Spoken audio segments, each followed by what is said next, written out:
karistusseadustik paragrahv 311. Kohtuniku poolt teadvalt ebaseadusliku kohtulahendi tegemine. Kohus tahtlikult moonutas kõike, nagu ma polekski inimene, nagu mul polekski õigus aule ja heale nimele ja minu perekonnal, kes kannatas samuti ja kus olid alaealised lapsed.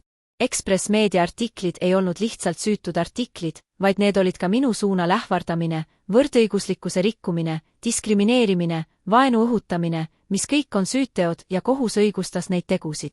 Ma kirjeldasin Tõehetke saates, et saatsin vaid kirju ehk mu süütus on tõendatud, kohtul puudus alus tunnistada avaldatud väärtushinnang minu kohta kohaseks.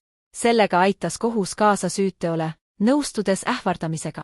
Karistusseadustik paragrahv 152. Võrdõiguslikkuse rikkumine.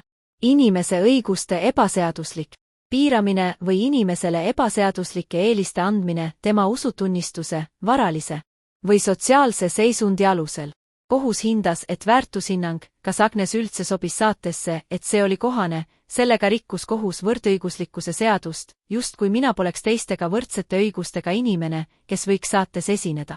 Karistusseadustik paragrahv 151. Vaenu õhutamine. Tegevus, millega avalikult on kutsutud üles vihkamisele, vägivallale või diskrimineerimisele seoses rahvuse, rassi, nahavärvi, soo, keele, päritolu, usutunnistuse, varalise või sotsiaalse seisundiga, kui sellega on põhjustatud oht isiku elule, tervisele või varale, sellega on põhjustatud inimese surm või tekitatud tervisekahjustus või muu raske tagajärg. Mina näen neid väärtushinnanguid, aga muuhulgas ka vaenu õhutamisena minu vastu. Lisaks veel, kui ringkonnakohus tegi 9. juulil 2021 otsuse, siis mulle seda ei saadetud kohtu poolt ja toimikusse seda ka ei lisatud, sain ringkonnakohtu otsusest teada teise dokumendi kaudu, kus kohus soovis juba hagi uut esitamist, muidu poleks teadnudki ringkonnakohtu otsuse olemasolust, pidin seda eraldi küsima, alles siis saadeti mulle see. Ka toimikusse on ringkonnakohtu otsus lisatud alles peale minu küsimist. Kuidas on see võimalik, et see puudus toimikust? Varasem dokument ajaliselt lisati toimikusse hiljem. Kas on eraldi toimikud hagejale ja kostjale? Kas on kirjavahetus, mis lisatakse toimikusse ja kirjavahetus, mida ei lisata? Sellest tekib kahtlus, et võib olla veel kirjavahetusi, millest mina ei tea. Kohtutoimikus lehekülg 470 esitasin ma ühest haginõudest loobumise, põhjusel, et kostja oli artiklid internetist maha võtnud ja minu nõude rahuldanud.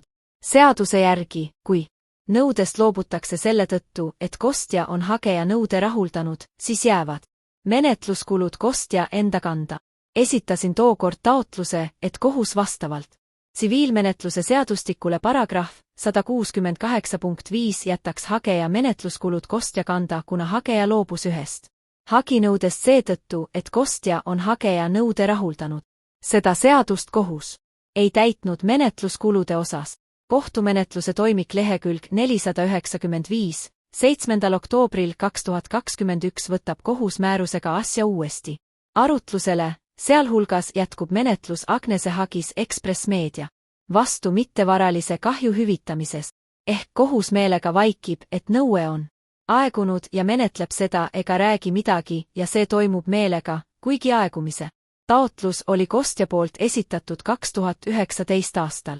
Muidugi polnud mul midagi menetluse vastu, vaid selle vastu, et otsus ju jäeti lõpuks tegemata ja öeldi, et nüüd on mu nõue üldse aegunud, kuigi see aegus mais 2020 aastal, mitte aprillis 2022. Seda tehti meelega, kahjustati mind meelega, et menetluskulud kasvaksid ja kui kohus loobub asja menetlusse võtmast, nagu tegi ringkonnakohus, siis muidugi saab menetluskulud mulle määrata, sest jõustub esimese kohtuastme otsus, mis siin siis rääkida meile lubatud 3 kohtuastmest. Need on ammu teada võtted, mida kohtud vajadusel kasutavad, nad on ju selles kogenud, nad kasutavad ära neid seaduse võimalusi, ilma et arvestaks kannatanuga ehk minuga. See oli oluline seaduserikkumine, tahtlik kahjustamine, et menetlust jätkati 2 aastat, kuni enam ei viitsitud lihtsalt. Selgitan lühidalt, kuidas toimus kohus need 3 aastat. Kui vaadata seda kohtupidamise üldpilti, mis toimus 3 aastat, siis loogilist ja arusaadavat selles mitte midagi ei olnud. Kui kohus juba võttis asja lahendada, siis miks jättis selle 3 aastat hiljem pooleli? Kuigi see pidi olema menetlusökonoomika ringkonnakohtu sõnade järgi, siis ei ole see menetlusökonoomika, kui selle tõttu tuleb otsus vale ja selle tõttu jäävad kannatanu kanda menetluskulud. 2019 aastal läksin kohtusse, kohtunik vaatas avalduse üle, leidis nähtavasti kohe järelikult, et minust avaldatud väärtushinnangud on ebakohased ja võttis asja menetlusse, sest selge mõistusega inimene leiab ju loetust kohe, kas see on kohane või mitte, mida ta loeb. Me ei mõtiskle ju ka Delfis artikleid lugedes 3 aastat selle üle, kas see, mida me just lugesime, oli kohane või mitte, aga kohus mõtles 4 lause üle 3 aastat. Kohus vabastas mind riigilõivu maksmisest, et ma saaksin kohtukaitse, sest arvas avaldust läbi lugedes, et ma seda vajan. Ostja taotles aga juba 2019 aastal, et asi on aegunud. Kohus vaatas asja edasi, esitas lõppematuid vorminõudeid ja lõpuks ei võtnud asja menetlusse, sest eesmärki polevat võimalik saavutada. Asi läks ringkonnakohtusse, ringkonnakohus leidis, et puudused ei olnud nii suured, et asja poleks saanud lahendada, asi läks uuesti tagasi maakohtusse, kus kohas. Maakohus otsustas, et avaldatud väärtushinnangud on kohased, kostja ja kohus solvasid mind sellega rängalt, veel jubedam oli see, et ka kohus solvas mind ju kohtuotsusega uuesti ehk tekkinud kahju kasvas mitte ei kahanenud kohtu tegevuse tõttu. Asi läks minu taotlusel uuesti ringkonnakohtusse, kus ringkonnakohus järsku leidis, et see on menetlusökonoomika, kui asi pooleli jätta, aga vaidlevatele pooltele ei ole see menetlusökonoomika, kui kohus õiget lahendit ei tee, sest sellest sõltub menetluskulude jaotus, millise otsuse teeb kohus. Ja kas on vaja 3 aastat mõtteid mõlgutada 4 lause üle, mille oleks saanud lahendada peale avalduse läbi lugemist 1 nädala jooksul ja mina oleks saanud kostjalt kahjutasu. Niisiis, see olevat nüüd menetlusökonoomika, jätta minu õlule riigilõiv, millega mulle algul pakuti abi, kuid mida ma pole saanud, ning kahjutekitaja menetluskulud, mida peaks kandma loomulikult kahjutekitaja, mitte mina. Lisaks kõigile nendele rikkumistele, mida kohus on kahjukannataja kahjuks teinud, jättis ringkonnakohus lihtsalt menetluse pooleli, kuigi ma olin esitanud 7. ja 9. aprillil 2022 taotluse, et kohus jätaks menetluskulud poolte endi kanda, ning lisaks peale selle veel Riigikohus algatas ja lõpetas ise menetluse, ilma et ma oleks määruskaebust Riigikohtusse esitanud üldse. Ma ei saanud Riigikohtusse määruskaebust esitada, sest mu kaelas olid juba ebaseaduslikult määratud üüratud menetluskulud pluss riigilõiv, mida ma mitte mingil tingimusel maksma ei pea, mul on õigus õiglasele kohtupidamisele, seetõttu esitasin ringkonnakohtule taotluse, et menetluskulud jääks poolte endi kanda, kuna oleks äärmiselt ebaõiglane jätta need minu kanda, sest mina olen kahjusaaja ja avaldatu eest vastutab Ekspress Meedia. Maakohus aga leidis oma 4. märtsil 2022 tehtud otsuses, et väärtushinnangud minu kohta olid kohased. Millisel juhul saaks olla Ekspress Meedia avaldatu kohane, kui see pole vähemalgi määral kohane, sest kohane saab vaid olla see, mis on tõene, laim ja valetamine ei saa olla kohased. Solvangud, põhjuseta alandamine ja inimese kahjustamine ei saa olla kuidagi kohased, olen kohtule saatnud 10 ja 10 lehekülgi selgitusi sellest kõigest.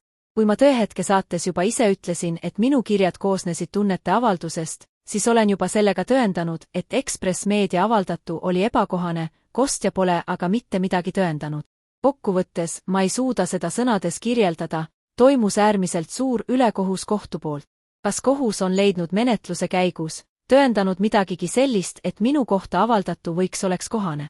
Kui kohus ei ole midagi sellist leidnud, siis oli avaldatu minu kohta laim ja tehti teadlikult vale kohtuotsus. Kohtule võib meeldida või mitte meeldida minu isik, kohus võib mitte mõista minu saadetud kirju, aga kohus peab siiski jääma erapooletuks ja langetama õige otsuse.